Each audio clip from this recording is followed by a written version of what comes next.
The winter lights of Manhattan glittered across the penthouse windows, casting long, cold reflections across the marble floor. Lillian Mercer stood barefoot in the glow, one hand resting on her 6-month pregnant belly, the other clutching her phone like it was the last lifeline holding her together. She had spent the past year believing her life was finally steady married to Grant Beaumont, the CEO with the perfect smile, the perfect charm, and the perfectly rehearsed promises. Tonight, she would learn those promises were made of glass. The evening had begun quietly enough. Grant texted that he would be late again, something about urgent strategy meetings. She'd tried not to mind. She'd warmed dinner, poured cranberry juice into a crystal glass, and told herself he was stressed, overworked, carrying the weight of a billion-dollar company on his shoulders. But the silence in the penthouse grew heavier every minute he stayed away. When her phone buzzed at 9:14 p.m., she didn't expect anything unusual, maybe another excuse, maybe a reminder to save him dessert. Instead, it was an automated security notification addressed to her old corporate email. She hadn't used that account since she stepped back from work because of her high-risk pregnancy, yet the system still recognized her as a former risk analyst. She almost ignored it. Almost. Her thumb hesitated before she tapped the message. A video file downloaded. Executive Lounge, floor 73, 7:02 p.m. She frowned. There was no reason she should be receiving this. And yet the file opened. The screen filled with the dim, polished interior of the executive floor, dark wood, leather chairs, a panoramic window overlooking the Manhattan skyline. And then, 2 figures stepped into view. Grant, unmistakable in his tailored charcoal suit, and Sabrina Ellis, her best friend of 10 years, wearing a tight red dress Lillian had once helped her pick out. Lillian's breath froze. It wasn't just a kiss. It wasn't just betrayal. It was a full confession caught on camera. Grant's voice rolled through the speakers, low and careless. Once Lillian gives birth, she's done. Sabrina, you'll take her place. That woman has nothing left to offer the company. The words hit harder than any physical blow. Her vision blurred. Her knees weakened. The babies inside her shifted restlessly, as if sensing their mother's distress. She clutched the edge of the marble counter, fighting to stay upright, while the life she thought she had unraveled in seconds. The file kept playing. Sabrina laughed, a sound Lillian had heard through years of shared secrets and late-night talks. But tonight, it cut deeper than betrayal. "Are you sure she won't find out?" Sabrina murmured. Grant smirked. "Lillian is predictable, emotional, and pregnant. She won't question a thing." A wave of dizziness washed over Lillian. The room tilted. The skyline fractured. Then another notification appeared on her phone. A second file. A message from an unknown sender. "Lillian, you don't know the whole story. Meet me tomorrow, before it's too late." Her heart thudded violently, and that was the moment she realized the betrayal she saw might only be the beginning. Lillian Mercer had always been the kind of woman people underestimated. Soft-spoken, thoughtful, a listener more than a talker. The type of woman who remembered birthdays, who made soup when a friend was sick, who stayed late at the office so someone else could go home early. Her strength wasn't loud. It was the quiet kind, the kind no one notices until it's tested. At 30, she had built a steady career as a financial risk analyst, respected for her precision and calm judgment. But when she learned she was pregnant with twins, her doctor insisted she reduce stress. High-risk pregnancy, they'd said. No all-nighters, no traveling, no chaotic corporate battles. Grant insisted she quit altogether, promising he would take care of everything. Back then, she thought it was love. She trusted him. Now, standing alone in the penthouse, she replayed the video again and again until the truth carved itself into her chest. The man she married, the man she had defended countless times, was openly mocking her. And Sabrina, the friend she once called family, was laughing beside him. But before this night, Lillian had never been helpless. She grew up in Ohio, raised by a single father who taught her that life didn't owe anyone anything. When he died unexpectedly 3 years ago, she mourned him with a depth no one around her could understand. Grant had been comforting then, gentle even, and she clung to that memory now like a fading photograph. The woman she was before tonight believed in loyalty, in forgiveness, in giving people the benefit of the doubt, but the woman she was becoming right here clutching her belly as two lives grew inside her, felt something shifting. A quiet snap deep in her chest, like the breaking of a thin thread that had been stretched too far.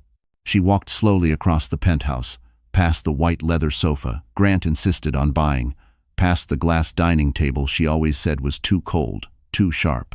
Everything here belonged to Grant, his taste, his image, his world. She had let him shape the space around her, let him guide decisions, let him carry the money, because she thought marriage was partnership. But now she saw the truth. He hadn't treated her like a partner. He'd treated her like a placeholder. The babies kicked lightly, two small thumps beneath her palm, as if reminding her she wasn't alone, even now. "I'm here," she whispered to them, voice trembling. "I won't let anyone hurt us." Her phone buzzed again. This time, a long vibration. A message from Sabrina. "Are you awake? I'm coming by tomorrow. We need to talk. Something important." A bitter laugh escaped Lillian. Sabrina had no idea she'd been exposed. And Grant hadn't texted at all, not a word. Not even a lie to pretend he was still in that meeting. Lillian lowered herself onto the velvet chaise near the window. Outside, Manhattan glowed, cabs rushing, snow drifting, lights blinking like distant stars. People lived entire lifetimes in those windows. Some loved, some lied, some broke. She pressed a hand to her belly again. "We're going to be okay," she told the babies, though fear gnawed at her ribs. "I'll protect you, even if we're on our own." She had no plan yet. No allies. No family nearby. No clear path forward. But she wasn't the kind of woman who shattered and stayed shattered. Her father hadn't raised her that way. She felt something burning low and deep inside her, a spark, faint but steady. Then her phone lit up one last time. A new message. From the same unknown sender as before. "Lillian, don't trust anyone. Not even the people you think you know." Her breath caught. Someone out there knew more, and tomorrow, everything would change again. The next morning, Manhattan woke under a sheet of pale winter light, but Lillian barely slept. Every time she closed her eyes, the video replayed behind her eyelids: the executive lounge, the skyline, Grant's hands on Sabrina's waist. The casual cruelty in his voice stung more than the betrayal itself. She moved carefully through the penthouse, one hand braced against her lower back, feeling the heaviness of the twins pressing downward. Her body ached, but her mind buzzed with questions. Who sent the video? How did they get her old credentials? And why did the message say she didn't know the whole story?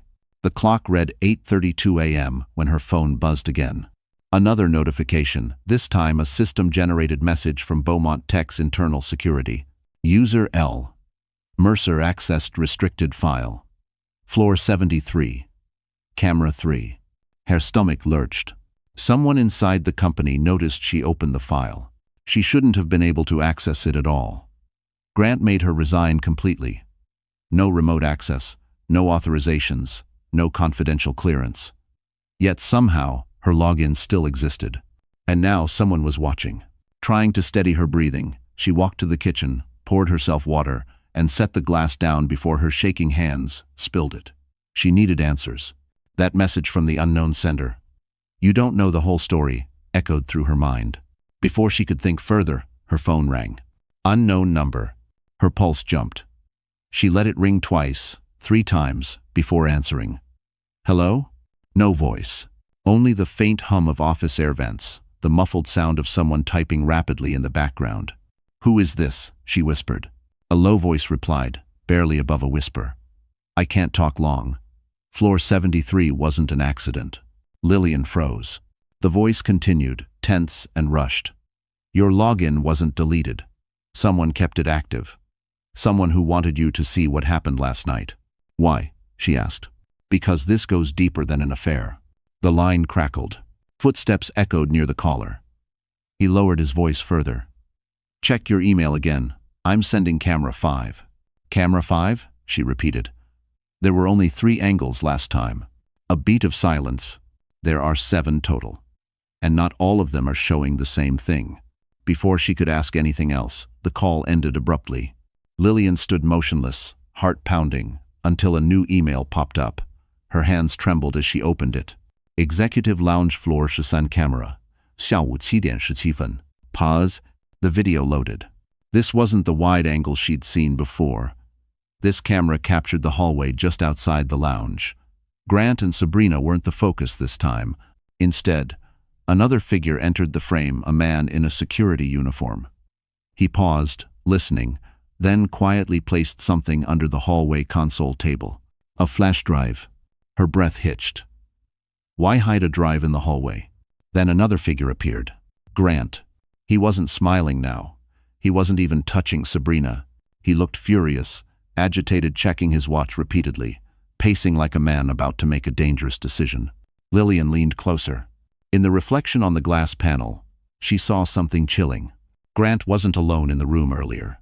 There was someone else, another shadowed figure standing near the window, facing away from the camera. Someone she hadn't seen in the first videos. Someone who wasn't Sabrina. A second woman.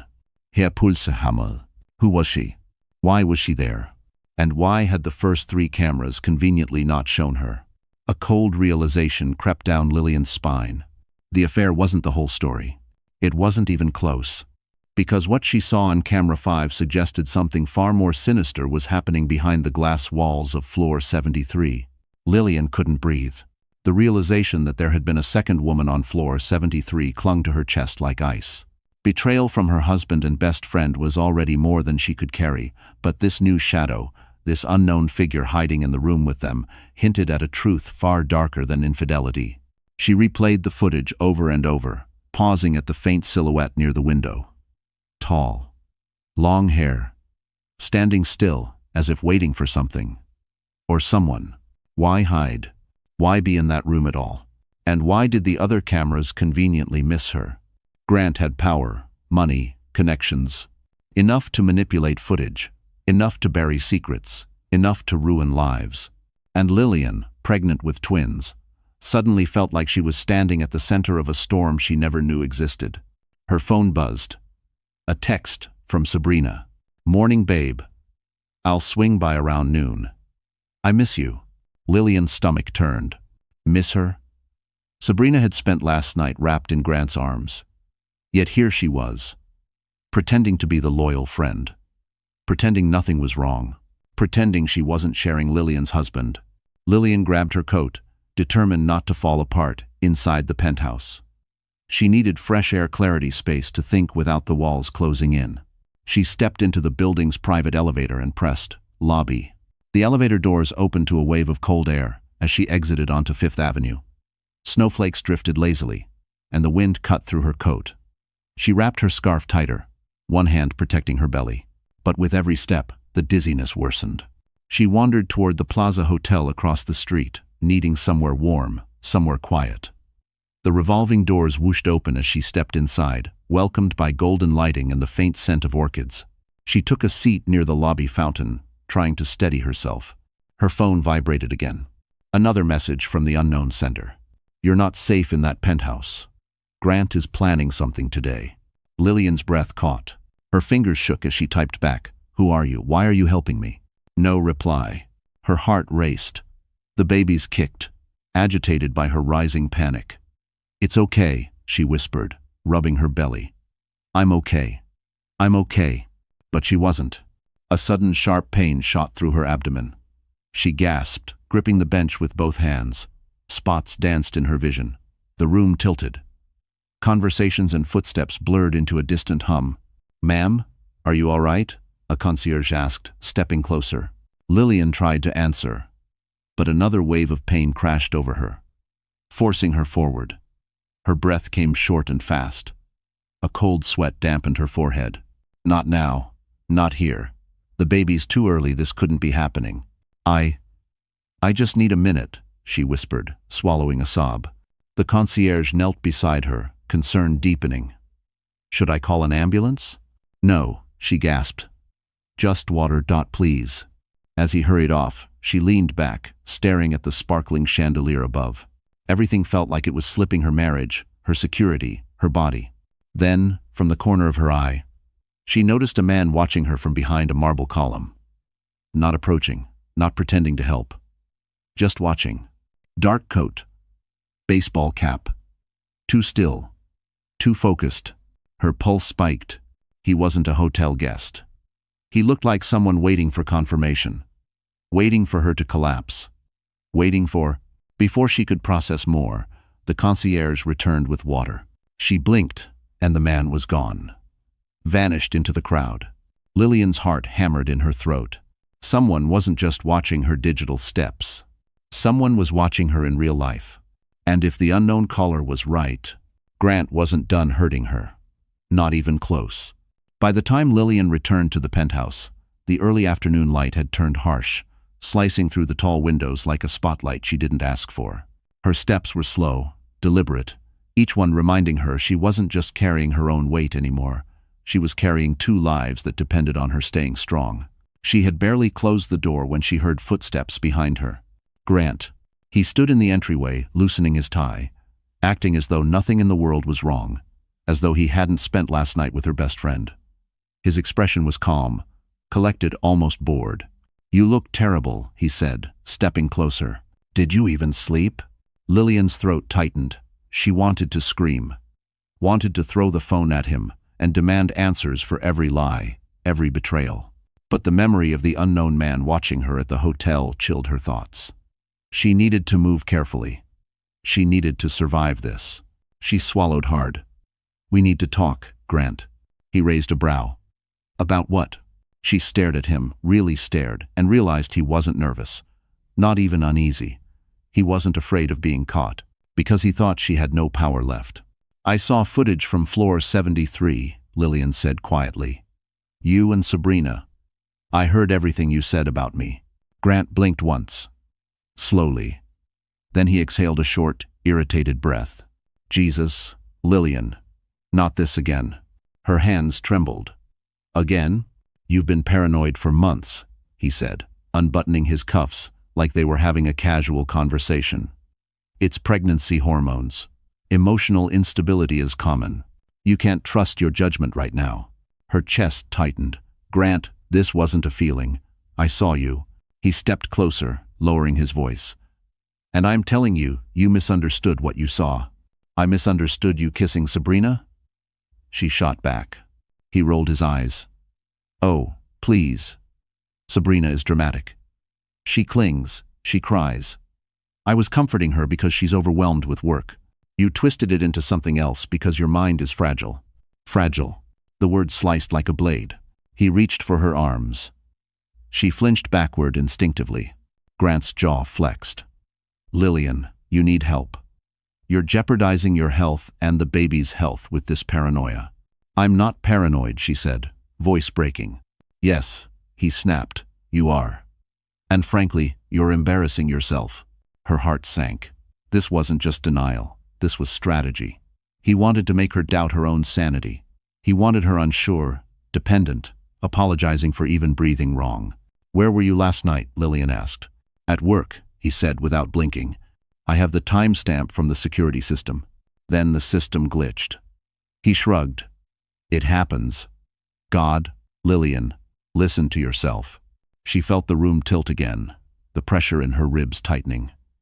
The babies shifted anxiously, sensing the tension. She pressed a hand to her belly, steadying herself. Grant's gaze flicked to the gesture, then to her face. Something cold flickered in his eyes, calculating, almost annoyed. "You quitting your job was supposed to help us," he said. "But now you're creating problems that don't exist." "Grant, someone is following me," she whispered. "At the plaza, today there was a man." "Because you're imagining things," he exploded. "If you keep this up, I'm calling your doctor. You're becoming a danger to yourself." His stomach dropped. This wasn't concern. This was a threat. A warning dressed as compassion.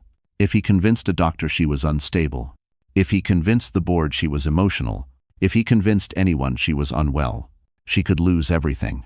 Even her babies. Tears blurred her vision, but she refused to let them fall in front of him. She straightened her shoulders, though her voice trembled. "I'm not crazy." Grant stared at her for a long moment, then shook his head slowly, like a disappointed parent. "You need rest, Lillian. Go lie down. Stop working yourself up over fantasies." Fantasies. Her chest burned. But before she could respond, Grant's phone buzzed. He glanced at the screen, lips curving into a faint smile. Sabrina. Her stomach twisted. Grant pocketed the phone quickly and left the room without another word. And that was the moment Lillian understood. Grant didn't just want her silent. He wanted her powerless. The hours after Grant stormed out felt endless. Lillian moved through the penthouse like a ghost, every surface reminding her she lived in a museum curated by a man who never intended to share a real life with her. By mid-afternoon, snow began falling again thick, heavy flakes smudging the Manhattan skyline into a watercolor blur. She sat at the dining table, hands wrapped around a warm mug of tea she didn't drink. Her mind replayed Grant's words in an endless loop. Fragile, paranoid, embarrassing. Each word sharpened the edges around her heart. She knew pregnancy made her emotional, but not delusional. She had seen the footage. She had heard the words. Someone had confirmed there was more. A shadow in the room. A hidden flash drive. A man watching her in the hotel. A call warning she wasn't safe. 5 red flags, each bigger than the last. She wasn't imagining anything. Her phone vibrated suddenly, jolting her from her thoughts. An email alert. From an unfamiliar corporate address. Subject: What you didn't see. Lillian's breath hitched. She opened it immediately. A short message appeared. You didn't get all the footage. I'm sending something. Don't show your husband. Attached was a zipped folder. Her heart hammered as she entered her old password. The file opened. This time, it wasn't a video. It was an email thread. Between Grant and Sabrina, 3 weeks old. Her stomach dropped as she scrolled. We can't move forward until she signs the medical consent forms. Don't worry, she trusts you. Just make her feel guilty enough. The board will accept the story once she's under care. Tell her you're worried. Say it's for the babies. Medical. Consent. Underkare. The words blurred. No, no, no. Her fingers shook violently as she clicked the next message. Sabrina had written, she's already unstable. It won't be hard. Once she's admitted, we can move her things quietly. She doesn't need to know anything. Admitted. Admitted where? Lillian's pulse pounded in her ears. Her vision tunneled. They weren't just trying to discredit her mentally. They were trying to have her committed on paper, for her safety, just long enough to shift assets, sign documents, transfer power. She covered her mouth, a muffled cry escaping her throat. The betrayal took on a new, cruel dimension. This wasn't personal. It was strategic, calculated, surgical. Her phone buzzed again. Another email from the same sender. This one contained a single scanned page. A form. Her name was printed at the top. Voluntary admission, patient consent. And beneath it, a blank line for her signature. The babies kicked hard, sensing her fear. She pressed a hand to her belly, forcing herself to breathe through the rising panic.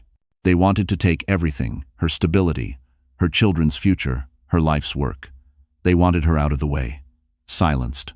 Institutionalized and labeled unstable. It would take days, maybe hours, for Grant to move assets offshore. By the time she got out, she would have nothing. Someone knocked at the penthouse door. Lillian froze. Another knock, firmer this time. She stood slowly, every instinct screaming danger. No guest was expected. Grant wasn't supposed to return until late. Her breath caught as she approached, each step measured. She looked through the peephole and felt her knees weaken. Sabrina, her best friend, her husband's secret lover, the woman plotting to have her locked away, stood outside holding takeout bags like they were about to have a girls' afternoon. Lily, Sabrina called sweetly. Open up. I brought your favorite soup. I want to check on you. Lillian stepped back, one hand clutching her stomach. No. Not now. Not after everything she'd just learned. The knocking grew lighter, almost playful. Come on, babe, Sabrina murmured. Let me in. Fivery. Lillian stared silently at the door, her heart thundering. Because now she knew Sabrina wasn't here to comfort her, she was here to execute the plan. Lillian didn't open the door. She stood frozen in the quiet hallway, the rhythmic knocking from Sabrina turning into a slow, taunting tap. Like a cat pawing at a trapped mouse. Lily, Sabrina called again, sweeter this time. Please, I'm worried about you. Worried. The word curdled in Lillian's stomach. She backed away as silently as she could, clutching her phone, praying the babies would stay calm. Every nerve in her body screamed, that if she opened that door, if she let Sabrina into her home, she might never get another chance to walk out freely. After one long minute, the knock stopped. Another 30 seconds of dead silence. Then the elevator dinged, footsteps faded, Sabrina was gone. Lillian slumped against the wall, breath shaky, sweat beading at her temples despite the cold. She sank to the floor slowly, mindful of her belly, trying not to sob. Fear was a living thing now, thick, heavy, breathing down her neck. Her phone buzzed in her hand. Unknown number again. Not Sabrina. Not the anonymous emailer. This time, a message. I'm downstairs. Don't panic. I need to speak with you. It's important. Her chest tightened. She typed, "Who is this?" The reply came instantly. Rowan Hale. Her heart skipped. Rowan, the quiet, brilliant private equity chairman she met 3 years ago at a financial ethics summit. They'd spoken for maybe 20 minutes, shared a laugh over weak conference coffee, then parted ways. He had emailed her once afterward, thanking her for a thoughtful conversation. Nothing more. Nothing improper. And yet she remembered him. The calm confidence, the kindness in his eyes. The way he listened like what she said mattered. What on earth was he doing here? A second message appeared. I know about the video, about Sabrina, and about what Grant intends to do with the medical forms. Her stomach flipped. Please, he added, let me help. But we can't talk in your penthouse. It isn't safe. Her pulse hammered in her ears. The unknown warnings, the shadow in the video, the man watching her at the hotel, everything pointed in one terrifying direction. She wasn't safe anywhere near Grant. She pulled herself up, grabbed her coat, and slipped out the back exit of the penthouse, one only housekeeping staff used. She moved slowly but deliberately, hand on the wall, breath steady, down one service elevator, through a maintenance corridor, out into a discreet side entrance. The cold slapped her cheeks as she stepped into the alley. A sleek black Mercedes idled near the curb. The back door opened. Rowan stepped out. He looked exactly as she remembered, tall, composed, impeccably dressed, but there was something new in his expression now. Urgency, worry. Lillian, he said softly. Just her name. No questions, no panic, just warmth. She felt something inside her chest loosen at the sound. How do you know all this? She asked, pulling her coat tighter around her belly. Rowan glanced around before guiding her toward the open car door. Because my firm is preparing to acquire Beaumont Tech Holdings, he said quietly. I've been reviewing internal documents, recordings, security logs, things you were never supposed to see. She inhaled sharply. And Grant has been planning this for months, Rowan continued. Removing you, replacing you, transferring assets under Sabrina's name, and institutionalizing you so you can't legally contest it. A tremor ran through her. Rowan's voice softened. You're not imagining anything. You're not unstable. You're not fragile. You're being targeted. Her eyes burned. He stepped closer, his tone steady. I'm here because someone inside the company sent me the same footage they sent you. Someone who wants Grant exposed. They needed you to know before things went too far. Lillian stared at him, overwhelmed. Why help me? Rowan hesitated for the briefest moment. Then he said the truth.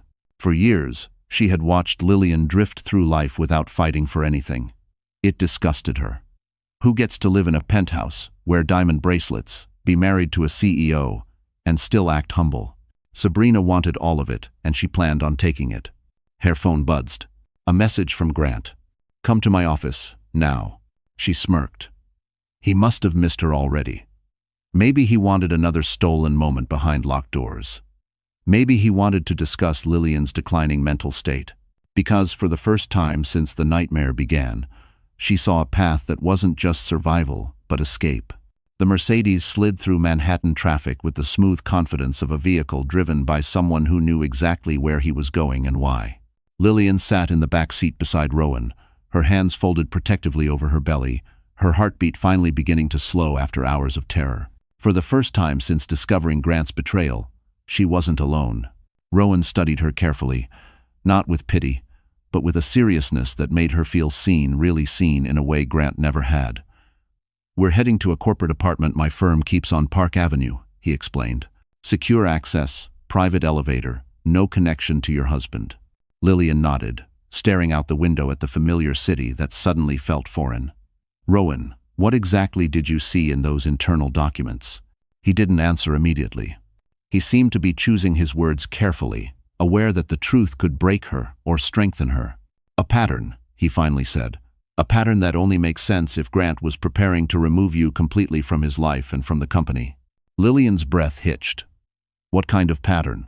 He turned slightly toward her. "Transfers disguised as executive restructuring. New accounts offshore. Sabrina listed unofficially as a strategic liaison. And then the medical consent forms. Those were the final piece." Lillian felt sick. "He said I was paranoid. That I misunderstood the footage." Rowan shook his head, voice steady. "You saw exactly what you were meant to see. And what you weren't meant to see were the documents that would allow him to take your children from you under the guise of protecting them from an unstable mother." Her blood ran cold. "He wouldn't?" Rowan met her eyes. "He would. And he planned to." The truth landed like a punch to the chest. Her breathing hitched, and the twins shifted anxiously under her palm. She closed her eyes, fighting back tears. "Lillian," Rowan said softly, "you're safe now. But we need to act while he still believes you're home, silent, scared, and isolated." She opened her eyes. Something hardened inside her. A slow-burning ember of strength she'd forgotten she possessed. "What do we do?" she whispered. Rowan didn't smile. But there was approval in his eyes. "First, we gather everything you received, the videos, emails, forms. Then we secure them off-site. Grant controls too much of the company's infrastructure. If he suspects you're fighting back, he'll erase every trace." The car turned onto Park Avenue, gliding past tall glass towers and shimmering storefronts. Lillian took a deep breath. "Someone inside Beaumont Tech sent us both the footage. Why risk that?" Rowan lowered his voice. "Because they know Grant is dangerous. And because the corruption we're seeing isn't small. There are bribes, fraud, stock manipulation. Things a few executives want exposed, but only if someone else pulls the trigger. And that someone is me," Lillian said quietly. He nodded. "You're not just his pregnant wife. You're the one person he underestimated completely." They arrived at the private building. The lobby was quiet, elegant, with marble floors and soft lighting. A private elevator opened with a keycard, taking them straight to the top floor. The apartment was warm, modern, safe. But Lillian barely noticed the decor. She turned to Rowan the moment the door closed. "So, what's next?" Rowan placed a folder on the table. "This is everything my team found: documents, recordings, internal memos. If we combine them with what you have, we can expose him to the board. We can stop the offshore transfers. We can freeze his authority over company assets. And we can strip him of power before he strips you of everything." Lillian touched the folder with trembling fingers. "He took my job, my dignity, my trust. But he won't take my children." Rowan looked at her with something that wasn't just determination, something warmer, deeper. "No, he won't." Lillian drew a slow breath. For the first time, fear loosened its grip. The betrayal still burned, but beneath it, a new feeling stirred. Resolve. Strength.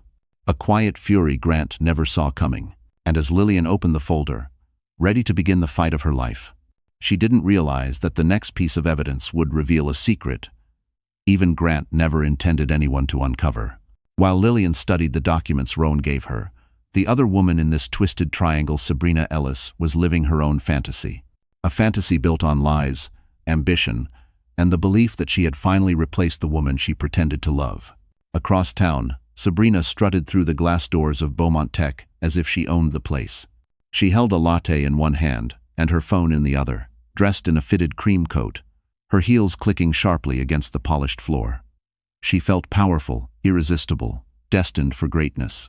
Grant had promised her everything: the title, the lifestyle, the legacy, and she believed him. She always believed men like Grant, the ones who looked at women like trophies and treated loyalty like a disposable accessory. Sabrina had never been satisfied with being the friend, the helper, or the side character. She wanted the spotlight, the title, the name on the door. Today, she was convinced she was closer than ever. Inside her office, she opened her laptop to finalize a press release she had drafted the night before a soft announcement showcasing a future leadership expansion. Her name wasn't explicitly mentioned, but she'd carefully inserted lines hinting at her upcoming role as a strategic executive partner. She imagined the headlines. Beaumont Tech CEO, expected to formalize partnership with PR director. Influential woman rises to power next to industry giant. Sabrina Ellis. The new face behind the Beaumont legacy. She leaned back in her chair, a slow smile curling on her lips. Lillian would never see this coming. That naive, emotional, fragile little woman. Sabrina scoffed aloud, twirling a pen between her fingers. For years, she had watched Lillian drift through life without fighting for anything. It disgusted her. Who gets to live in a penthouse, wear diamond bracelets, be married to a CEO, and still act humble? Sabrina wanted all of it, and she planned on taking it. Her phone buzzed. A message from Grant. "Come to my office, now." She smirked. He must have missed her already. Maybe he wanted another stolen moment behind locked doors. Maybe he wanted to discuss Lillian's declining mental state. Maybe he wanted reassurance that Sabrina would be ready when the transfer of assets was complete. She smoothed her hair, added lip gloss, and made her way down the hall. But when she entered Grant's office, she found something she didn't expect. Grant wasn't smiling. He wasn't reaching for her. He wasn't even looking at her. He was pacing fast, his phone in his hand, his jaw clenched tight. "Grant?" Sabrina asked, confused. "What's wrong?" He stopped abruptly.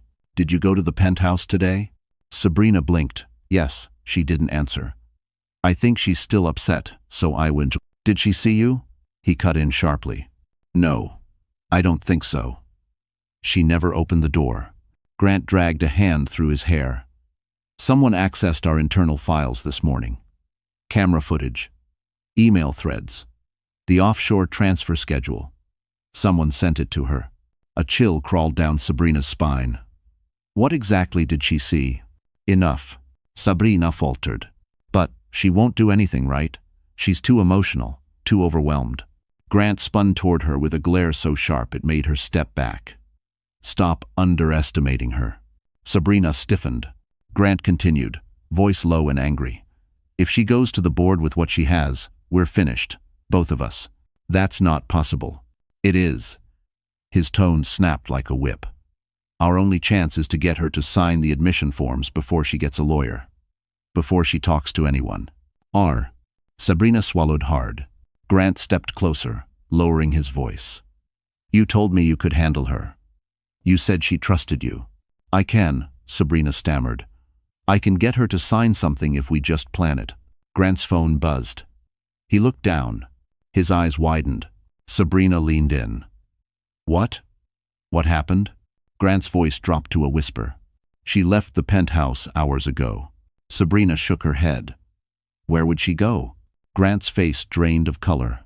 "She's with Rowan Hale." Lillian moved through the penthouse like a ghost, every surface reminding her she lived in a museum curated by a man who never intended to share a real life with her. By mid-afternoon, snow began falling again thick, heavy flakes smudging the Manhattan skyline into a watercolor blur. She sat at the dining table, hands wrapped around a warm mug of tea she didn't drink. Her mind replayed Grant's words in an endless loop. Fragile, paranoid, embarrassing. But she won't do anything, right? She's too emotional, too overwhelmed. Grant spun toward her with a glare so sharp it made her step back. "Stop underestimating her." Sabrina stiffened. Grant continued, voice low and angry. "If she goes to the board with what she has, we're finished, both of us. That's not possible." "It is." His tone snapped like a whip. "Our only chance is to get her to sign the admission forms before she gets a lawyer. Before she talks to anyone." Her phone buzzed with unread messages, 5 from Sabrina, 3 from Grant, 1 from an unknown number she didn't dare open yet. She wasn't ready. But Grant was. And he wasn't going to wait. At 8:47 p.m., her phone rang again. Not Sabrina. Not the unknown sender. Not Rowan's team. Grant. Lillian stared at the screen, her throat tightening. Everything in her told her not to answer. But fear and a need to know what he planned pushed her to swipe the call open. "What do you want, Grant?" she asked, voice small but steady. He didn't bother with greetings. "Come home." "No." His laugh was soft, mocking. "Lillian, Don't make this difficult. You lied to me, she whispered. You cheated on me. You were planning to have me committed so you could steal. Watch your words, he snapped sharply, tone turning dangerous. You're emotional, exhausted. I'm willing to forgive this little episode, but you need to come home. Now. I'm not coming back. You don't have a choice. Her stomach tightened. Is that a threat? It's a fact. His voice dropped low, cold, controlled, lethal. Open the door, Lillian. A chill crawled up her spine. What door? The penthouse door, he said. I'm standing right outside it. Lillian froze. Rowan looked up from across the room at the exact moment her face drained of color. He stood immediately, silent but alert. Grant continued. I rang the bell twice. You didn't answer. Open the door. Foreign. Her pulse pounded so loudly she could barely hear. Grant thought she was home. He thought she was inside the penthouse, terrified, alone, and waiting for him to swoop in and fix her broken, emotional state. He had no idea she'd escaped hours ago. Grant, she said carefully, I'm not there. A pause. A long, tense silence. Then he hissed, Where are you? She didn't answer. Lillian, he said, voice tightening. If you care about our children, you'll tell me where you are. That's not going to work on me anymore. Grant exhaled through his nose, a sound filled with anger he couldn't quite hide. You're acting irrational. You're putting the babies at risk. You need supervision. You need rest. Just open the door and let me in. She closed her eyes. Goodbye, Grant. She hung up. Rowan stepped closer. What did he say? He's at the penthouse. He thinks I'm inside. Rowan's jaw tightened. Then he's losing control faster than we expected. Sandy. A sudden vibration shook her phone's security cam footage from her own smart system. Grant pounding on the penthouse door. Grant shouting into her voice-controlled home system. Grant trying to override the lock with his executive code. Grant stepping back to place something on the door's fingerprint reader. Rowan snatched the phone from her hand and stared at the footage. He brought a biometric override kit. That's not a visit. That's a forced entry attempt. Lillian's breath trembled. He thinks he can drag me out? Yes, Rowan said quietly. Because he's done it before metaphorically. He believes breaking your will is his right. Her eyes stung. Another message from the unknown sender appeared. He's not alone. He brought someone with him. Lillian's stomach dropped. Who? A new image appeared. Security still frame. Back hallway. 2 figures. Grant. And a woman. Not Sabrina. The same tall, long-haired shadow from camera 5. Rowan's expression darkened. Who the hell is she? Before Lillian could respond, another still frame arrived. This time, clear. The woman's face visible. Someone Lillian hadn't seen in years. Someone she never expected to be anywhere near Grant. Someone with every reason to despise her. Her estranged half-sister, Clara Mercer. Why is she with him? Lillian whispered, voice cracking. Rowan's voice dropped low. Because Grant isn't just destroying your marriage. He looked straight into her eyes. He's aligning with the one person who knows exactly how to destroy you. And for the first time, Lillian realized the betrayal wasn't a triangle, it was a war with more enemies than she ever imagined. Lillian didn't speak for nearly a full minute. The sight of Clara Mercer, her estranged half-sister, the woman who hadn't spoken to her in 10 years standing beside Grant, was a blow she never saw coming. A wound old enough to scar, deep enough to bleed again. Clara, with her perfect posture. He thinks he can drag me out? Yes, Rowan said quietly. Because he's done it before metaphorically. He believes breaking your will is his right. Her eyes stung. Another message from the unknown sender appeared. He's not alone. He brought someone with him. Lillian's stomach dropped. Who? A new image appeared. Security still frame. Back hallway. 2 figures. Grant. And a woman. Not Sabrina. The same tall, long-haired shadow from camera 5. Rowan's expression darkened. Clara hates me, but why would she help him? Rowan hesitated. Because she thinks helping him hurts you. And Grant knows exactly how to weaponize broken relationships. Lillian felt the twins shift, sensing her distress. She pressed a hand to her belly and took a shaky breath. Clara doesn't know the truth about our family. She only knows what she convinced herself to believe. Grant must have fed her lies. He's good at that, Rowan said quietly. That's why we need to move fast. Oh. He crossed the room to a sleek glass desk and opened his laptop. Within seconds, multiple windows flashed across the screen: corporate servers, security logs, financial audits. Lillian had seen analysts work fast, but Rowan moved like a man fighting a clock only he could hear. Grant's next move will be the servers. His voice was tight, focused. Everything tying him to the offshore accounts, the shell companies, the medical forms gone. If he wipes the internal system before we expose him, the board won't have anything to use against him.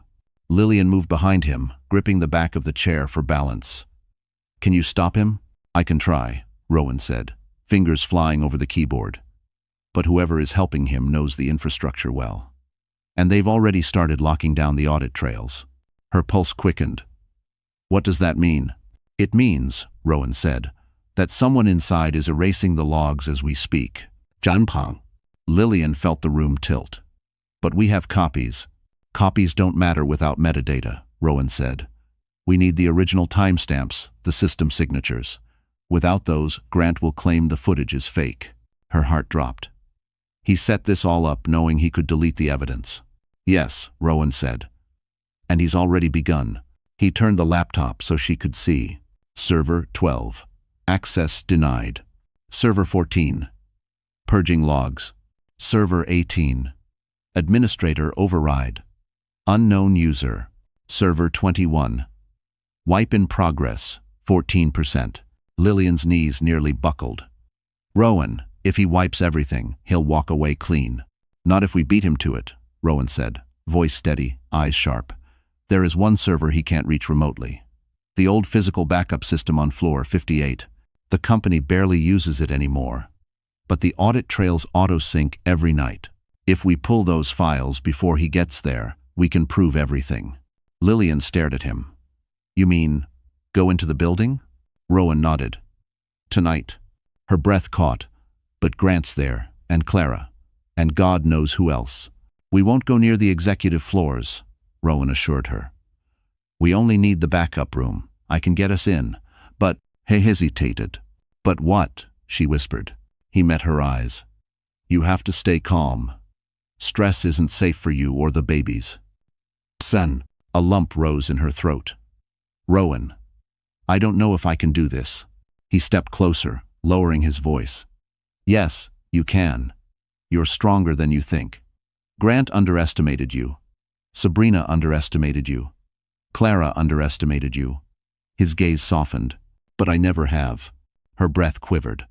Something warm, dangerously warm, moved in her chest. Rowan turned back to the screen. We have maybe 2 hours before the system resets. If that happens, all evidence is gone forever. Todo. Lillian exhaled shakily. Then we go. Just as Rowan shut the laptop, her phone buzzed again, a new message from the unknown sender. He knows you're not home, and he's coming for the backup files. Lillian's blood ran cold, because now the race wasn't just against the clock. It was against Grant himself. The drive to Beaumont Tech felt unreal, like a dream Lillian couldn't wake from. Manhattan's nightlights blurred past the windows, but her mind was locked on one truth. If they failed tonight, Grant would erase everything: her innocence, her future, her freedom. Rowan sat beside her in the back seat, unusually quiet. He wasn't a man who doubted easily, but the tension in his shoulders said enough. His team had secured an unmarked SUV, the kind corporate executives used when they didn't want to be seen. The interior smelled faintly of leather and cedar, grounding but cold. Lillian, Rowan said softly, turning toward her. We go in, we get the backup files, and we get out. No detours, no confrontation. She nodded, although her stomach twisted painfully. Grant will be there. Yes, but not on floor 58. He'll head straight to the executive server room on 73. That buys us time. And Clara. Lillian whispered. Rowan hesitated. Clara will follow him. She always follows someone who gives her purpose. The words stung, because they were true. The SUV rolled to a slow stop near a side entrance of the building, an employee-only access point. A cold gust swept in as the door opened. Rowan helped her down gently, mindful of her belly. You okay? He asked. Lillian steadied herself. I have to be. They entered the building through a hidden service corridor. Everything smelled of cleaning supplies and old HVAC systems. Rowan swiped a keycard, and the elevator opened with a metallic groan. Floor 58. Backup archive sector. The elevator ride felt endless. Lillian's heart thudded with each passing floor. She could almost sense Grant inside the building, the man who had controlled every part of her life until tonight. When the doors finally slid open, the hallway was dim, the light flickering slightly above them. Unlike the polished executive floors, Floor 58 felt forgotten, cold concrete walls, old carpeting, doors labeled with fading metal signs. Rowan led her quickly toward a door marked Data Storage Restricted Access. He typed a code, swiped another card, then pressed his thumb to a biometric pad. The door clicked open. Inside, the air was cold enough to make her shiver. Rows of servers hummed steadily in the dark. The room felt like the heart of the building, a place no one paid attention to until they needed something buried or resurrected. Rowan moved with practiced efficiency, heading straight for a workstation. The audit sync runs at midnight, he said. If we copy the files before then, we'll have everything Grant tried to delete. Lillian hovered beside him, hands trembling. Are you sure we're ahead of him? Rowan didn't look up. I hope so. Just as he inserted a drive, her phone buzzed. A text. From the unknown sender. Leave now. Someone is coming. Lillian's breath hitched. Rowan. He held up a hand. 30 seconds. I just need. But footsteps echoed down the hallway. Slow, heavy, purposeful. Rowan's head jerked up. Get behind the server rack. What about you? She whispered. I'll stall if I have to. No. But it was too late. The footsteps were getting closer. Lillian slipped behind the tall metal rack, crouching even though the motion compressed her belly painfully. Her hand flew to her mouth to stop a gasp. The door opened. She knew that voice instantly. Grant. Why the hell is this door unlocked? He snapped. Rowan stepped forward calmly. You're not supposed to be here, Grant. Grant's footsteps halted. Rowan Hale. What a surprise. You're not wiping anything, Rowan said, his voice firm. Grant laughed softly. You think you can stop me? I own this company. You don't anymore, Rowan replied. Their voices grew colder, sharper. Lillian tried to control her breathing as her body trembled. The babies shifted again, restless. Then another voice entered the room. Clara, are you sure she's not here? Her half-sister asked sharply. Lillian's heart slammed so hard she thought the sound might give her away. Grant replied. She's hiding somewhere in this building. I can feel it. Rowan stepped between them and the servers. You'll have to go through me first. Grant scoffed. Gladly. A tense silence. Then Clara said something that chilled Lillian to the bone. Don't worry, Grant. I know exactly how to flush her out. By mine. Lillian pressed a hand to her belly, fighting the panic clawing up her throat. Because Clara Mercer never made a threat she didn't intend to carry out, and she wasn't leaving this building without finding Lillian. Lillian pressed her back against the cold metal server rack, praying the humming machines would drown out the frantic rhythm of her heartbeat. Every instinct in her body screamed danger, but the twins shifted inside her as if urging her to stay absolutely still. On the other side of the rack, Clara Mercer stepped farther into the room.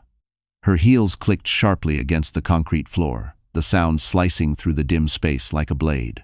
Clara always had a presence sharp, polished, impossible to ignore. Tonight, she carried it like a weapon. Lillian is here, Clara said, her tone crisp, confident. I know her better than she thinks. Lillian's throat tightened. No, Clara didn't know her. Clara knew the version of Lillian she had invented. The one who stole affection. The one who stole opportunity. The one Clara blamed for their father's choices. Rowan stepped between Grant and the server racks. You two need to leave. Now. Grant let out an amused breath. Why? Are you hiding something in here, Hale? Rowan didn't budge. You're obstructing a federal-level audit, and you know it. Grant scoffed. You don't scare me. You should. Rowan replied calmly. Clara stepped closer to Rowan, her eyes narrowing. Move, or I'll make you move. Clara, Rowan warned, this isn't your fight. Oh, but it is. Clara's voice slid into something venomous. Everything she's done has been my fight. Grant smirked, folding his arms. Clara has personal motivations. Personal. The word stung more than it should have. Really? Rowan asked quietly. You're willing to destroy Lillian for him? Clara's eyes flickered. Not with guilt, never guilt, but with something colder. Something rehearsed. I'm helping someone who actually values me. Something Lillian never bothered to do. Lillian's chest tightened so painfully she had to brace her hand against the rack. Clara's resentment ran far deeper than she realized. Grant motioned toward the desk. Move, Hale. I'm wiping these servers. Rowan stepped closer instead. No. Clara's patience cracked. Her voice sharpened with a decade of bitterness. You always take her side. Everyone does. Even when she ruins everything. Even when she walks away with everything I should have had. Lillian felt the words like a slap. Clara continued, voice trembling with fury she'd clearly held onto for years. You think I don't know Dad left those shares to her? You think I don't know she got the best of his attention while I got scraps? Lillian's breath caught. Clara knew about the will. Grant's lips curled. You said she wouldn't fight back. Looks like you were wrong. Clara didn't blink. She can't fight. She's weak. She always has been. From her hiding place, Lillian felt something inside her snap. Not fear, not grief. Resolve. She wasn't weak. She was pregnant. Betrayed. Cornered. But not weak. Rowan lifted his chin slightly. Whatever your issues are with Lillian, this isn't the time or place. Clara laughed an unhinged sound. You don't understand. Grant gave me what she never would. A chance to prove I'm better. Grant didn't correct her. He didn't deny using her. He didn't care. Rowan's voice chilled. Clara, you're being manipulated. But Clara stepped closer to the servers, scanning the aisles like a predator. Lillian, she called into the silence, voice echoing off the concrete walls. I know you're here. Come out, and this will be easier. Lillian pressed a hand to her belly, fighting the rising panic. Her babies shifted, restless. Clara continued, taking slow steps deeper into the room. You were always the coward. Always hiding behind someone Dad, Grant, now Rowan. Her footsteps grew louder. Closer. Dangerously close. Rowan's voice cut through the tension. Clara, enough. But Clara ignored him. We end this tonight, she whispered. Right then, one of the servers beeped loudly, a sync alert Rowan had triggered earlier. Grant's head snapped toward the sound. What the hell was that? Rowan stiffened. Nothing. But Grant stormed toward the rack, and Clara followed. Lillian's breath hitched. They were only feet away now. Seconds away. Clara reached out and brass. Touching the edge of the rack, Lillian hid behind. And in that suspended moment, with one thin metal sheet separating her from two people who wanted to ruin her life, Lillian realized hiding was no longer an option. Lillian didn't remember making the decision to step out from behind the server rack. Her body moved before her mind caught up, driven by a force deeper than fear, something fierce, ancestral, protective. The babies kicked sharply as if urging her forward. The moment Clara saw her, she froze. For one long, electric second, everyone in the room stared at Lillian, trembling, pale, breath uneven, but standing. Standing when Grant expected her broken. Standing when Clara expected her terrified. Standing when every trap laid for her had been designed to keep her silent. Grant's expression flickered between shock and fury. Lillian, what the hell are you doing here? Rowan stepped in front of her instantly, shielding her. Don't you dare take another step toward her. But Grant wasn't looking at Rowan. His eyes were locked on Lillian, blazing. You're out of your mind. You could have hurt the babies coming here. Do you understand that? Lillian swallowed, her voice shaking but clear. The only person who's a danger to my children is you. That cut through the room like a blade. Grant's nostrils flared. You've been manipulated. Who showed you those videos? Who fed you lies? Clara crossed her arms tightly. This is pathetic. She's always been dramatic. But Rowan's voice was calm steel. She's not dramatic, she's informed. He reached into his coat and pulled out a slim folder, one Lillian hadn't seen him bring in. Hard copies. Printed timelines. Authentication codes. Evidence Grant couldn't wipe or deny. Grant laughed, too loudly. Paper. You think paper is going to save her when she's clearly mentally unstable? Rowan didn't blink. It's not for her. He held the folder up, and the main security door swung open behind them. 3 members of the executive board stepped inside, escorted by Rowan's team. Their expressions were grim, watchful, already knowing more than Grant wanted them to. Board chairwoman Eleanor Pierce, sharp, poised, and ruthlessly fair, took a slow step forward. "Mr. Juan Beaumont," she said coldly, "we received an anonymous tip that our servers were being tampered with. Imagine our surprise walking in to find you here." Grant stiffened. "This is a misunderstanding." "Is it?" Eleanor cut in. "Because according to the digital logs your own systems produced before they were altered, you attempted to erase audit trails tied to offshore transfers and unauthorized asset shifts." Grant's jaw clenched. "That's absurd. Someone is framing me." "Truly?" Eleanor looked past him at Rowan. "Mr. Hale," she said, "do you have the documentation?" Rowan handed her the folder. Grant stepped forward aggressively. "You can't trust him. He's been trying to take over my company for months."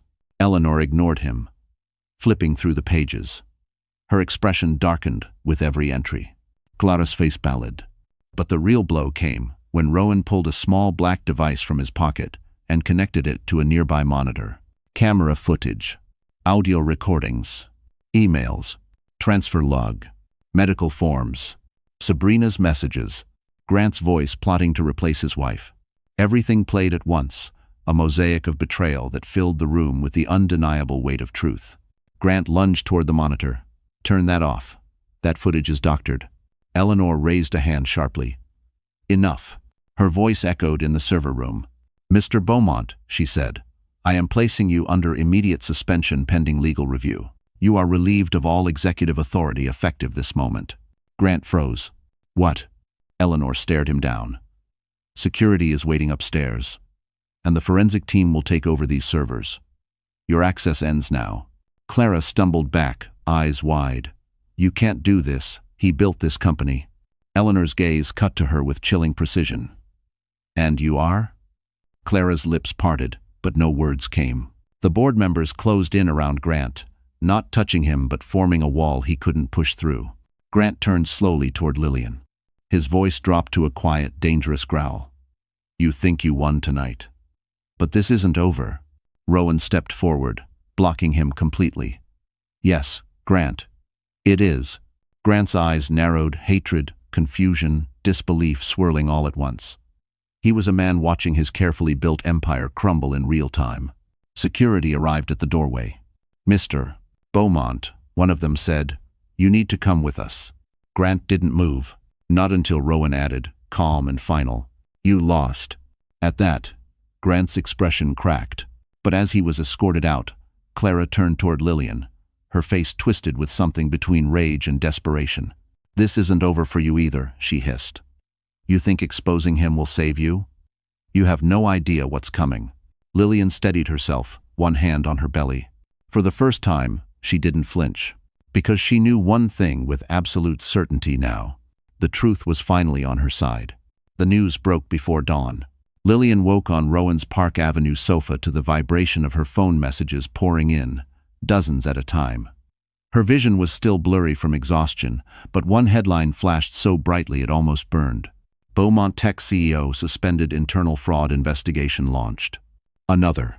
Grant Beaumont removed from board meeting after altercation. Poor.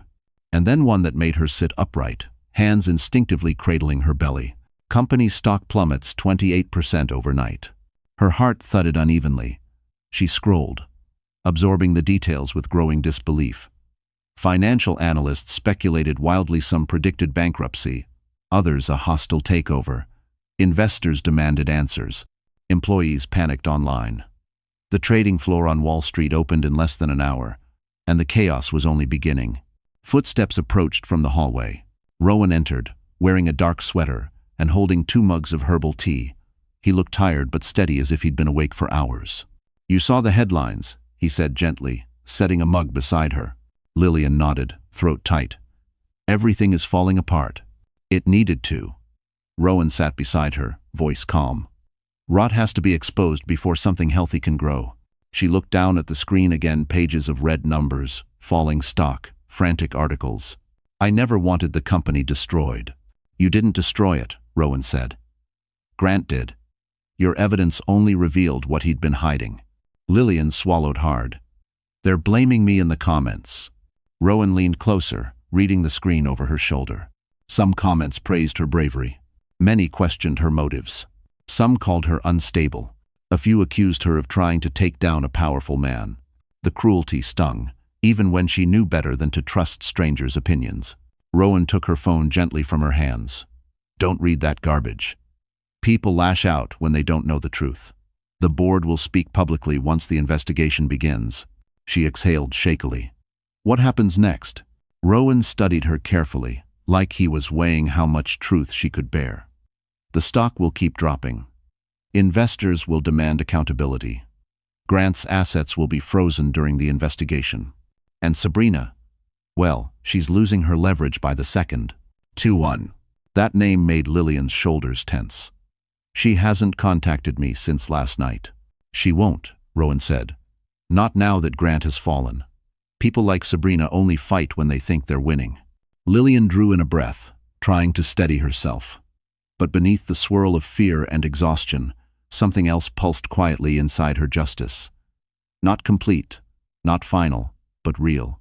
She had exposed the truth. Her phone buzzed again, this time, a text from an unknown number. Not the anonymous ally. A new one. Sabrina. Lillian, please. We need to talk. Urgent. Lillian's stomach twisted. She showed Rowan the screen. He frowned. Ignore her. She's panicking because her future just collapsed. Should I block her? Yes. Lillian hovered her finger over the button, then hesitated. But what if she knows something else? Something that could hurt me? Rowan considered that. If she did, she wouldn't text you. She'd leak it to the press. This is fear-driven. Lillian finally blocked the number. Her breath steadied. Then Rowan's phone buzzed. He checked it, and his entire expression shifted. Serious, grim, focused. What happened? Lillian asked, dread crawling up her spine. Rowan turned the screen toward her. It displayed a live stock ticker. Beaumont Tech dropped another 15% in 10 minutes. Her heart plummeted. That's catastrophic. It's worse than catastrophic, Rowan said. It's triggering automatic liquidation protocols. Lillian's brows furrowed.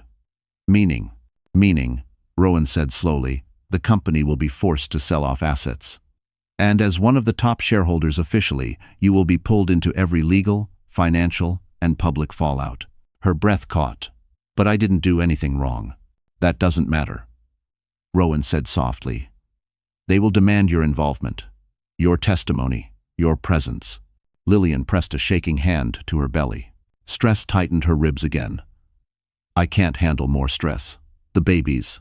Rowan moved instantly, kneeling beside her. Hey, listen to me. You are not alone in this. I will protect you through every step. Her eyes burned, not with fear this time, but something warm and unexpected. Rowan placed a steady hand on hers. You exposed the truth. But now the real storm begins. Just then, a news alert pinged loudly on both their phones. Grant Beaumont to hold emergency press conference, claims he was set up. Lillian's blood ran cold. Because if Grant was speaking publicly, he wasn't coming to confess. He was coming to bury her. Lillian didn't realize she was holding her breath until the sound of Grant's name on the television snapped something loose inside her. Rowan quickly muted the screen, but the headline lingered in the air like poison. Grant Beaumont to speak at noon. Noon. 2 hours from now. 2 hours until he rewrote the truth in front of the world. Lillian pressed a hand to her belly, trying to steady herself. But the room tilted for a moment. A sharp, hot pain bloomed across her abdomen. Lillian? Rowan moved toward her instantly. Sit down, slowly. I'm fine, she whispered, forcing a breath. I stood up too quickly. But Rowan wasn't convinced. He guided her to the sofa, kneeling until he was eye level with her. Tell me exactly what you feel. Janbai. She tried to explain the tightness, the pressure, the way her heartbeat pulsed in her throat. But her voice faltered, trembling. It's just stress. It'll pass. Rowan gently took her hand, his thumb brushing over her knuckles. Stress can induce early labor in twin pregnancies. You cannot push yourself right now. Tears stung her eyes. I didn't ask for any of this. I know, his voice softened. But you're not fighting alone anymore. He moved to grab her a glass of water. While he was gone, another alert buzzed on her phone. Lillian reached shakily for it. This time, it wasn't from the press. It wasn't from Sabrina. It wasn't from the anonymous ally. It was from Clara. Just one sentence. You should have stayed fragile. Her stomach knotted. A wave of dizziness swept over her, and she squeezed her eyes shut. Rowan returned, placing the glass in her hand. Drink. Slowly. She did, but her hands were unsteady. Clara messaged me. Rowan tensed. What did she say? Lillian handed him the phone. His jaw tightened. She's unhinged. And she's angry because the narrative she built for years just fell apart. Lillian swallowed. Do you think she'll try to hurt me? Rowan hesitated. Not long, but enough. I think Clara is unpredictable, he admitted. And unpredictable people are dangerous. Her heart thudded unevenly. She hates me, Rowan. I never understood why. I never took anything from her. She didn't want your life, Rowan said softly. She wanted someone to blame. Before Lillian could respond, Rowan's phone rang sharply. He answered, his expression shifting as he listened. When he hung up, he looked at her with measured calm. That was my team. Grant just arrived at headquarters. He brought legal counsel. And... Rowan paused. He brought your doctor. Lillian froze. My what? Why? Because he's going to claim you're unstable and need medical intervention, Rowan said. He's going to frame everything as the desperate behavior of a woman in a compromised mental state. Lillian's breath hitched. So he's still trying to institutionalize me? Yes, Rowan said quietly. The press conference isn't about clearing his name. It's about discrediting yours. She felt panic clawing at her ribs. Rowan, if he gets in front of those cameras, he'll destroy me. Not if we get ahead of him. Rowan stood, moving with urgency. We need someone credible to counter him. Someone who knows the truth. Someone the public will trust. Lillian blinked through the fog of panic. Who? Rowan hesitated again, just long enough for her to know this wasn't a simple decision. There is one option, he finally said. But it comes with risk. Lillian swallowed. Tell me. Rowan held her gaze. Your father's attorney. The only man who knew about the shares, the will, and the mental health clauses Grant was trying to misuse. If he speaks publicly, Grant's narrative collapses. Hope flickered inside her. Faint, fragile, but real. Where is he? Rowan exhaled slowly. Not here. He retired to Maine 2 years ago, and he hasn't practiced since your father passed. So we call him. We tried, Rowan said. He doesn't answer unknown numbers. And convincing him to come forward, that will take more than a phone call. A wave of fatigue washed over her. Rowan, I can't travel. Not like this. Pi? You won't have to, Rowan said quickly. I'll go. Her heart stopped. Rowan, no. What if something happens while you're gone? His expression softened. Nothing will happen. I'll put security at every door. You'll be safe. And bringing him back might be the only way to stop Grant before he ruins everything. She trembled, torn between terror and trust. Another contraction-like pressure tightened across her belly, sharper this time. Rowan moved toward her again, alarm breaking through his calm. Lillian? Talk to me? Her breath hitched.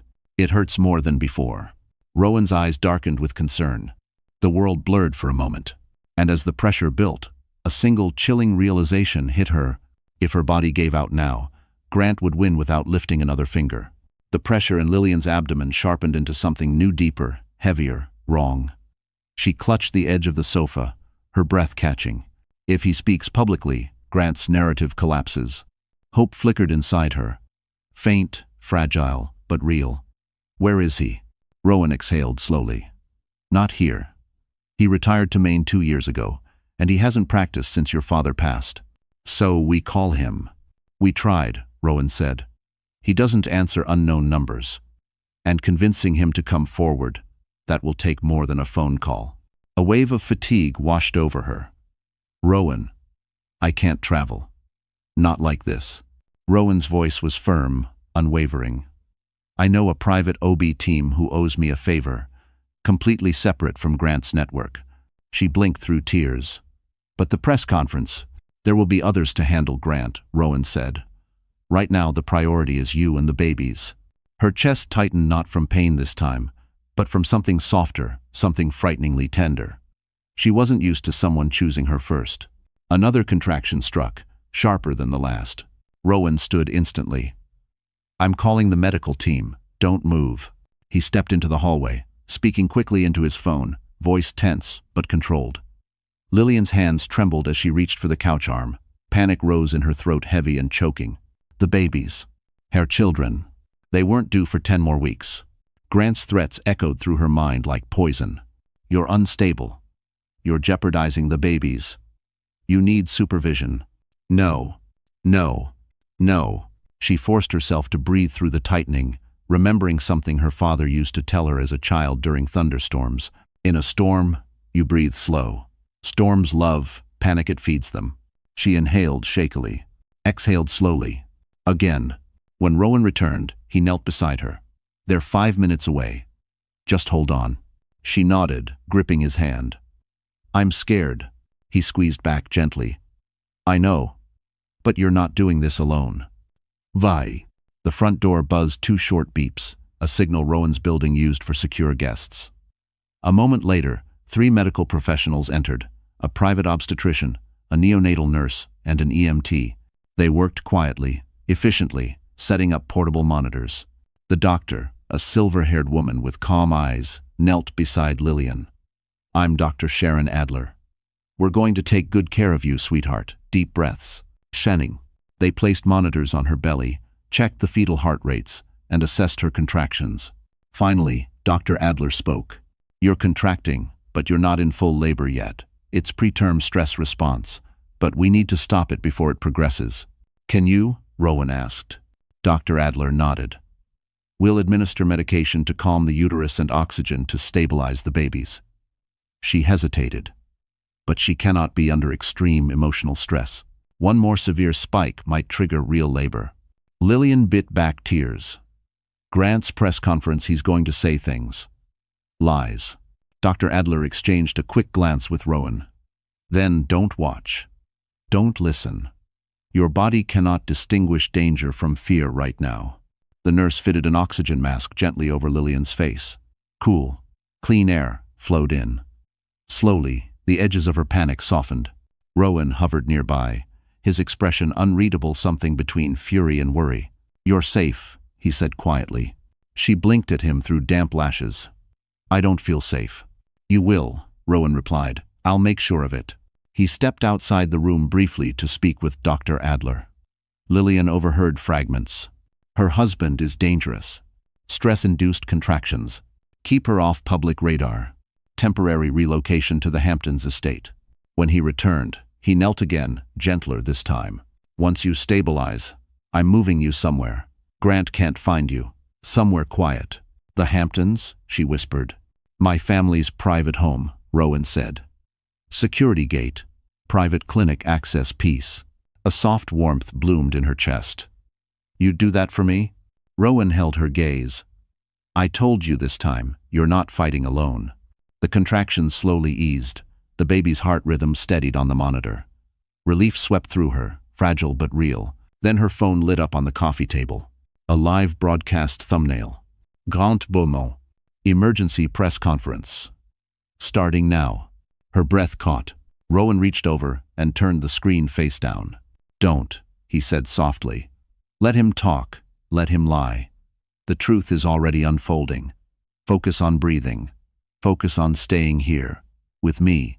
Lillian closed her eyes, inhaling slowly. The storm wasn't over, not even close.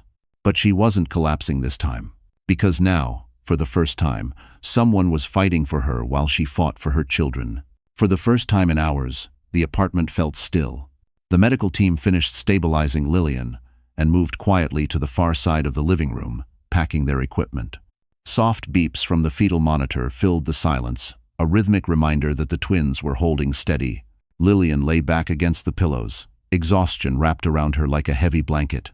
Her breathing had evened out, but her hands still trembled from the aftershock of fear. Rowan sat on the edge of the sofa beside her, watching her with a careful intensity. A man who measured every breath she took. "You're past the danger window," he said gently. The contractions stopped. She nodded weakly. "What about the press conference?" Rowan's jaw tightened.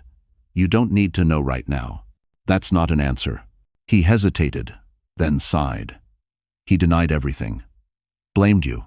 Claimed you were mentally unstable and being manipulated by a jealous investor. Her chest constricted. "He used my pregnancy?" "Every chance he got," Rowan replied. "But don't panic. Most reporters didn't buy it." "How do you know?" Before Rowan could answer, a sudden vibration buzzed on the kitchen counter. Lillian's phone, face down where Rowan had left it. Rowan reached for it to silence the alert. But the screen flashed a name neither of them expected. Unknown. One new video file received. Lillian's pulse fluttered. It's him. The anonymous sender. Rowan brought the phone back carefully, but didn't open the video yet. "Are you strong enough to watch this?" She swallowed. "I need to." He exhaled and tapped the notification. A grainy video loaded security footage from a parking garage, time-stamped 30 minutes earlier. Grant stood beside a black SUV, talking to someone off camera. His voice echoed faintly. Then the camera panned, and Lillian's blood turned to ice. Clara stood there wild-eyed, frantic, whispering sharply. "You didn't tell me she had evidence. You said everything was under control." Grant grabbed Clara's arm hard enough to make her flinch. "Get your act together. If Lillian shows the board anything, you and I both go down." Clara hissed back. "I didn't agree to go to jail for you. I wanted her gone, not my life destroyed." Grant stepped closer, voice dangerous. "You're in this whether you like it or not." The camera zoomed in. Someone was filming with intent. Clara jerked away. "I'm done, Grant. Fix it yourself." Grant grabbed her wrist again. "You're not going anywhere." The video cut out abruptly. Lillian stared at the blank screen, breath shaking. He grabbed her. Rowan placed a calming hand on her back. "This shows coercion, and it proves Clara's involvement wasn't voluntary." Lillian shook her head. "Clara still hates me." "Yes," Rowan said softly.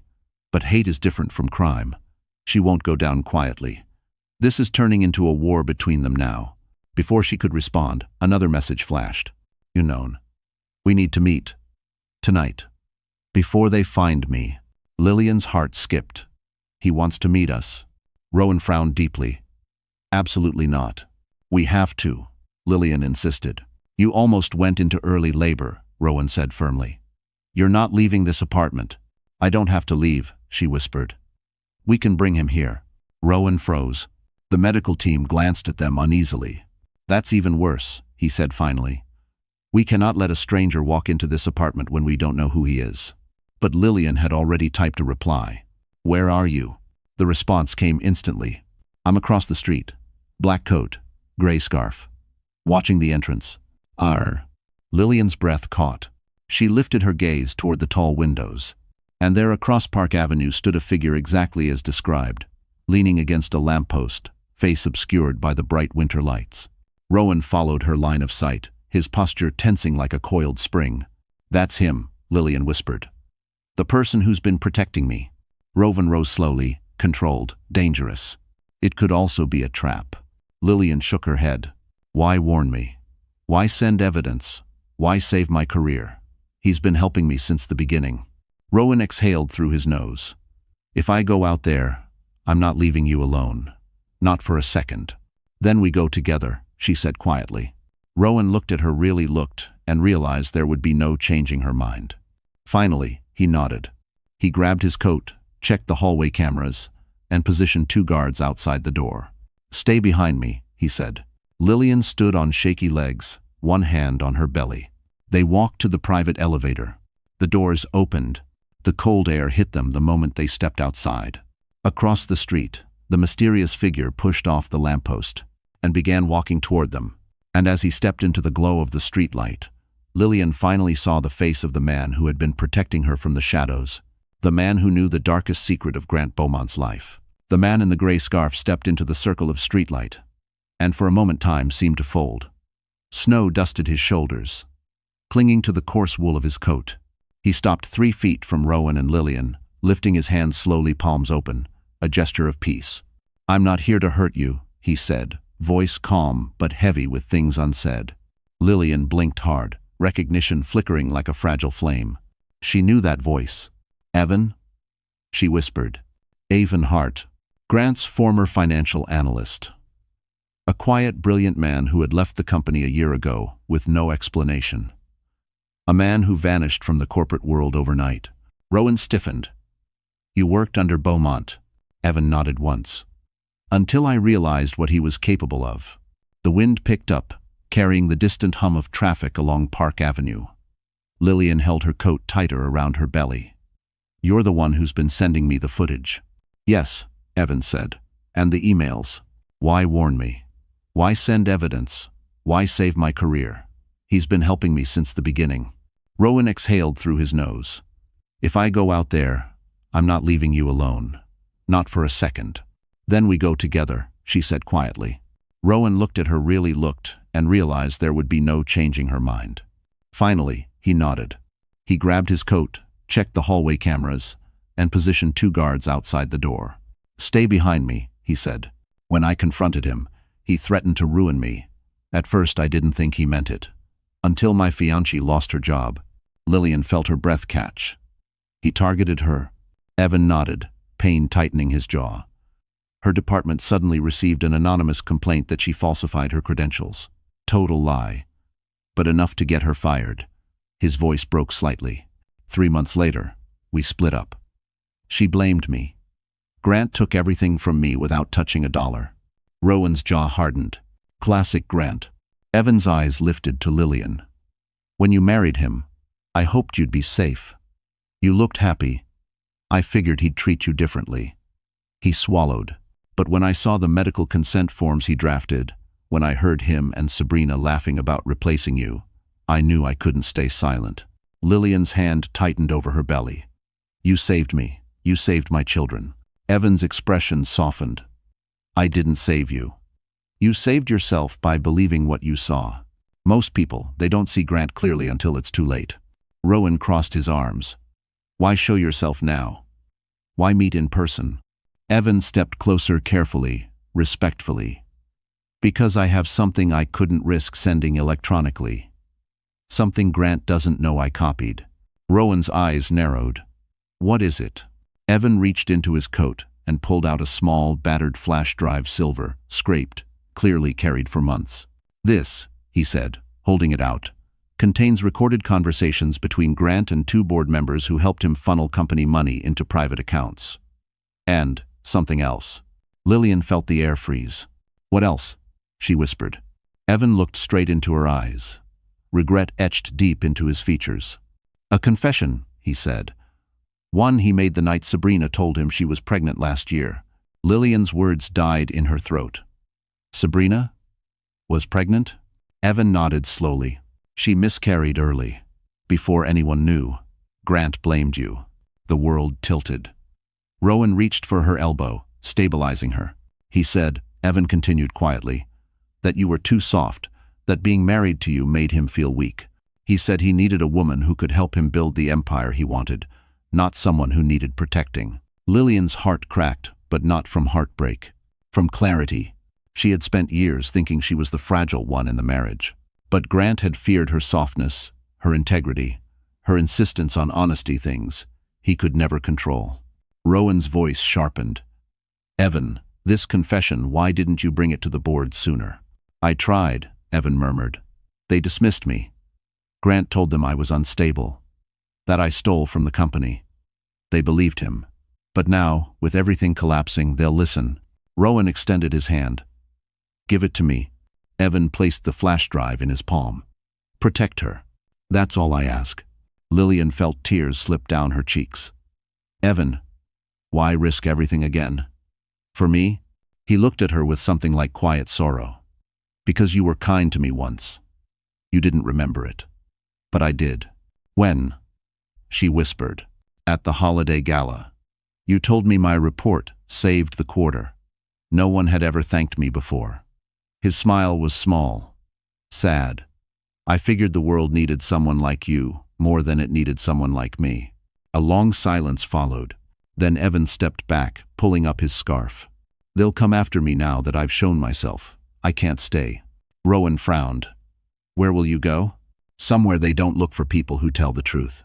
He took one last long look at Lillian. End this, Lillian. Not just for yourself, but so he never hurts someone else again. Then he turned and disappeared into the drifting snow, leaving silence in his wake. Lillian clutched Rowan's coat sleeve as another truth washed over her. With this final piece of evidence, she finally had the power not just to fight Grant, but to destroy him completely. Grant Beaumont had always been a man who walked into a room believing he owned it. But on the morning after the board meeting, as he strode toward the courthouse surrounded by reporters and flashing cameras, he looked like a man fighting the tide suit, wrinkled, hair unkempt, anger leaking through every step. Mr. Beaumont, is it true you misused investor funds? Did you attempt to have your wife institutionalized? Were you involved in offshore tax fraud? He said nothing. His jaw locked, eyes dark with a fury he could barely contain. But fury wouldn't protect him now. Inside the courthouse, the air was stale and cold, like an old file room full of forgotten secrets. Grant sat at the defense table with two attorneys' men he once barked orders at. Now they spoke to him in hushed tones, like handlers calming a dangerous animal.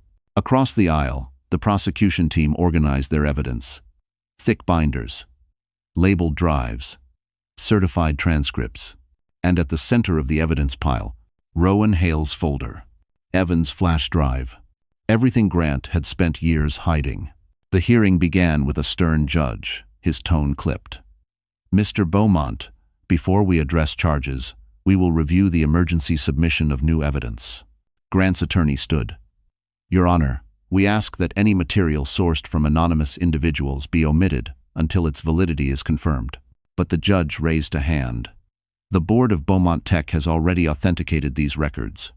Sit down. Grant's face flushed with rage. The prosecutor approached the bench. Your Honor, we will begin with Exhibit 1. The courtroom screens lit up. Grant's voice filled the room. Once Lillian signs those forms, she's out of the picture. Gasps ripple through the room. Grant slammed a fist on the table. That recording is taken out of context. The judge glared. You will remain seated. Next came the footage from the server room, the confrontation with Clara and Rowan. Grant lunging. Clara insisting Lillian had to be flushed out. Then the audio from the offshore account meetings. Then the emails. The memos. The forged medical documents. Each piece struck like a blow. Grant's breathing grew loud, animalistic. His attorney whispered, "Stop reacting. You're making this worse." But Grant wasn't listening. He wasn't hearing anything except the sound of his empire collapsing. When Sabrina's messages appeared on the screen, her plotting, her panic, her complicity, Grant jerked upright. That little traitor, he spat. The courtroom froze. The judge's expression hardened. Mr. Beaumont, if you speak out of turn again, I will remove you. But Grant wasn't a man who could be contained anymore. His ego was bleeding out in real time. You think she's innocent? He barked. You think Lillian didn't manipulate everyone? She was weak. She was unstable. I saved her. Tomid. The prosecutor stepped forward smoothly. Your Honor, I request this outburst be entered into the record demonstrating a pattern of coercion and emotional manipulation consistent with the charges. Grant lunged again, but his attorney grabbed his arm. Sit down before you bury yourself, he hissed. But Grant had already buried himself. In the back of the courtroom, reporters typed furiously. Cameras clicked. Every word, every movement, streamed live to millions. Then came the final blow. The judge lifted a document. This is your wife's medical file, the one you altered. This alone carries 5 felony counts. Grant's face drained of all color. He sank into his chair, deflated, defeated. The fight bled out of him. The judge closed the file. Bail is denied. You will be held until formal charges are delivered. Grant gaped. You can't do this. I built that company. No, the judge said. Your wife's father built it. And she saved it. 2 officers approached. Grant's voice cracked, angry, desperate, pathetic. You think she won? You think she deserves anything? She'll fall apart without me, she always does. But no one believed him anymore. He was escorted out in handcuffs. And as the heavy courtroom doors slammed shut behind him, Grant Beaumont finally understood the truth. The only man he had truly destroyed was himself. The winter sun dipped low over Manhattan, casting a soft golden haze through the windows of Rowan's Park Avenue apartment. For the first time in months, silence didn't feel threatening. It felt like breathing again. Lillian sat curled on the sofa, one hand resting on her belly, watching the twins shift gently beneath her skin.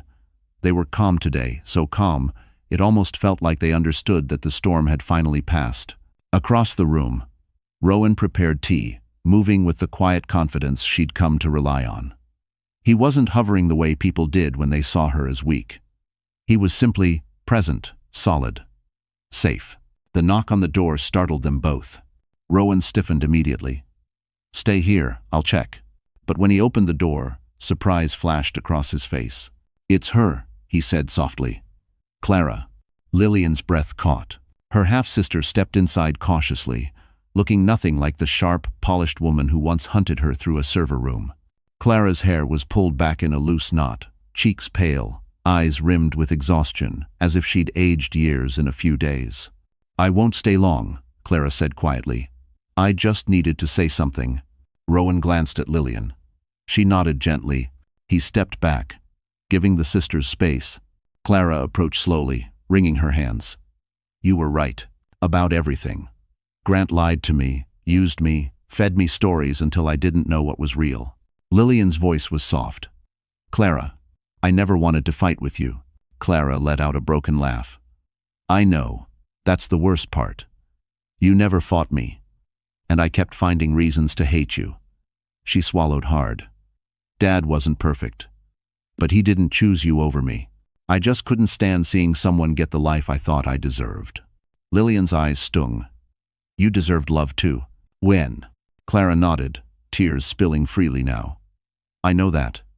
I just didn't know how to stop being angry." She reached into her coat and pulled out a folded paper. "This is the statement I gave the DA. I told them Grant coerced me, but I also told them what I did willingly. I'm not running from it." Lillian took the paper gently. "Clara, this isn't all your fault." "No," Clara whispered, voice trembling. "But some of it is, and I'm going to face it." They stood there in aching silence. Clara wiped her cheeks. "I don't expect forgiveness. I just wanted you to know. I'm sorry." Lillian stepped forward, heart trembling. She wrapped her arms around her sister. Clara stiffened, then collapsed into the embrace, clutching her tightly. Rowan looked away, giving them privacy, but there was a softness in his eyes that hadn't been there before. When Clara finally left, Lillian sank onto the sofa, overwhelmed. Rowan sat beside her. "You okay?" She nodded, wiping her eyes. "I needed that more than I realized." He handed her the tea. "You deserve peace." She met his gaze, something warm blooming in her chest. "And what about you? Do you get peace after all this?" He hesitated. "Peace isn't what I want most." Her heart fluttered. "Then what do you want?" Rowan looked at her with a tenderness that made her breath catch. "You," he said simply. "Not because you need saving, but because you learned how to save yourself." Life. Lillian felt tears rise, gentle ones this time, healing ones.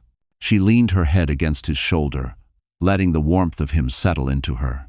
For the first time in what felt like years, she wasn't bracing for impact. She wasn't fighting for air. She wasn't waiting for the next betrayal. She was safe. She was free. She was loved quietly, deeply, without condition. Outside, the city lights flickered to life, reflecting against snow-dusted streets like a promise. A new beginning. Her beginning. Lillian whispered, almost to herself, "It's finally over." Rowan shook his head lightly. "No," he murmured, brushing a strand of hair from her face. "It's finally beginning." She smiled, the kind of smile that comes after surviving a storm and discovering dawn. And as she rested her hand over her twins, feeling the soft flutter of life beneath her palm, Lillian knew this was the ending she had earned, and the future she finally deserved. All right. So the story has finally come to an end. And if you are still here, watching, listening, feeling every twist and every heartbeat until the very last moment. Then something in this journey touched you. Maybe gently, maybe painfully, maybe in a way you didn't expect. What Lillian went through isn't just fiction. It's a mirror of something many people face in silence: betrayal, fear, losing yourself, and then slowly finding the strength to rise again.